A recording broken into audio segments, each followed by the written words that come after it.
Ďakujem pekne.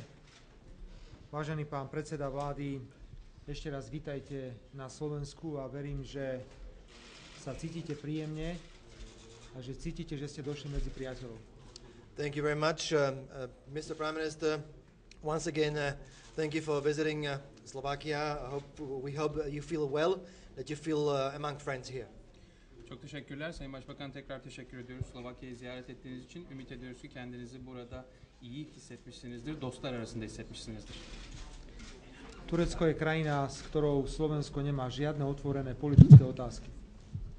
Turkey is a country with which Slovakia has no open political issues. Türkiye, Slovakya'nın herhangi bir siyasi sorunu bulunmayan bir ülkedir.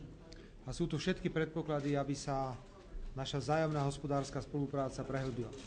And there are all conditions available and open for our mutual economic cooperation to be deepening. Ve ortak ekonomik işbirliğimizin derinleştirilmesi için de her türlü imkan mevcuttur.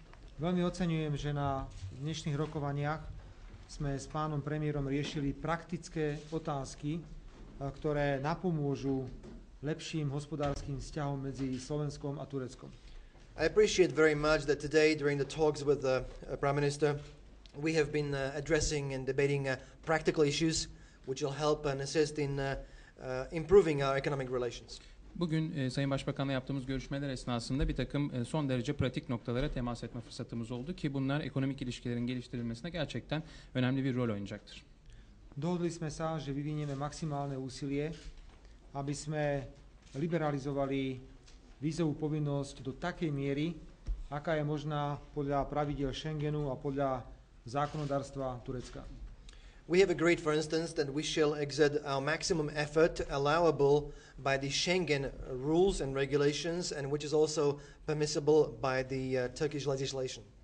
Örneğin vize konusunda Schengen düzenlemelerinin ve kurallarının izin verdiği ölçüde ve tabii ki Türkiye'nin mevzuatının izin verdiği ölçüde elimizden gelen en yüksek çabaları gösterme konusunda hemfikir kaldık. Chcem rovnako poďakovať, vážený pán predseda vlády, aj za ratifikáciu dvoch významných dohôd medzi Slovenskom a Tureckom. Jedna dohoda o podpore a ochrane vzájomných investícií a druhá dohoda o sociálnom zabezpečení. Sayın Başbakan, sizlere bu fırsattan istifade ederek yine kısa süre önce Türkiye Büyük Millet Meclisi tarafından onaylanan çok önemli iki Türkiye-Slovakya arasındaki anlaşmadan ötürü de teşekkürlerimi sunmak istiyorum. Bunlardan ilki yapılan yatırımların korunmasına ilişkin, ikincisi ise sosyal güvenlik alanında. Ponúkol som pánovi predsedovi vlády niekoľko oblastí, kde môže v budúcnosti byť hospodárska a iná spolupráca intenzívnejšia. Sayın Başbakan'a gelecekte ekonomik ilişkilerimizi daha da güçlendirebilmemiz için bize imkan tanıyacak bir takım spesifik noktalarda da ne yapabileceğimizi araştırma noktasında bir teklifim oldu. Máme veľký záujem na spolupráci medzi Slovenskom a Tureckom, pokiaľ ide o dodávky plynu cez územie Slovenskej republiky.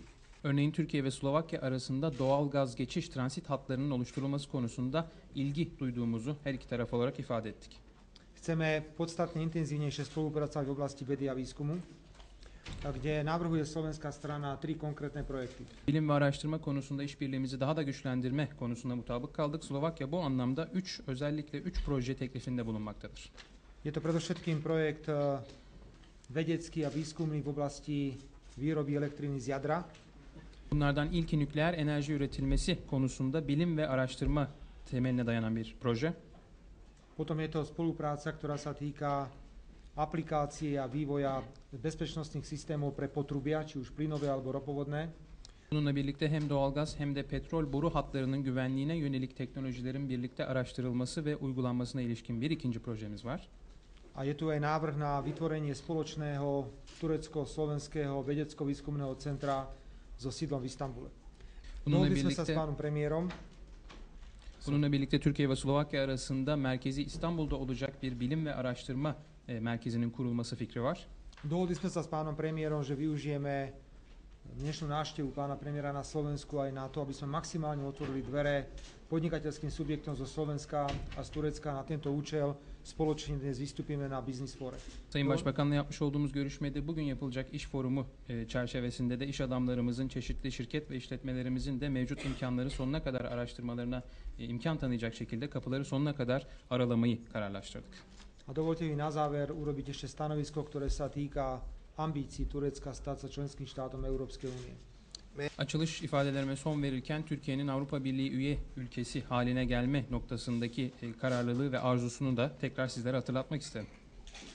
Sme presvedčení na Slovensku, že negociácie medzi Tureckom a Európskou úniou potrebujú nový stimul. Bizler Slovakya'da Türkiye'nin Avrupa Birliği müzakere görüşmelerine yeni bir itici güç gerektiğine inanmış durumdayız. Slovenská republika patrí medzi tie krajiny, ktoré podporujú rozširovanie Európskej únie Slovakya Avrupa Birliği'nin genişlemesine destek veren üye ülkelerden biridir.